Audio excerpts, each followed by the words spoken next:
this one scenario that really changed my way of viewing the horse-human relationship. In 2015, I started a collaboration with an animal communicator, and the idea was to invite participants to come to a workshop and to experience their inner process in connection with, or in an encounter with a horse or with the horses. And I would guide the humans in their inner process, and my colleague, the animal communicator, would translate the messages from the horses.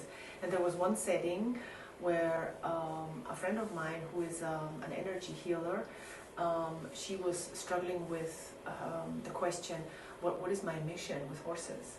Because she's not really a horse person, and she was actually a little bit afraid of horses, and she was so drawn to horses and wondering, what is this about? Why do I feel this draw? And so what happened in the setting is the horses invited us to do sort of a constellation, and they all stood in the paddock, and Anna, the animal communicator, was translating. They invited the group to come in with them and find a place that's appropriate for each one. And then they started to show us an image of a massive wound between the species human and horse. And that each interaction, each thought, each emotion, intention, every encounter that ever happened and will ever happen between humans and horses is part of this. And right now, it's a massive, ugly wound. And the invitation was to consciously decide in any given moment with what intention we encounter them. And the invitation was also to recognize how powerful we are in every given moment, because every moment will contribute, every intention. And like, to me, it just underlines what we're doing here. And it was absolutely breathtaking, because, and I always have goosebumps when I talk about this experience, because the horses, I had my horses on one paddock, but it was a big stable, it was still in Luxembourg.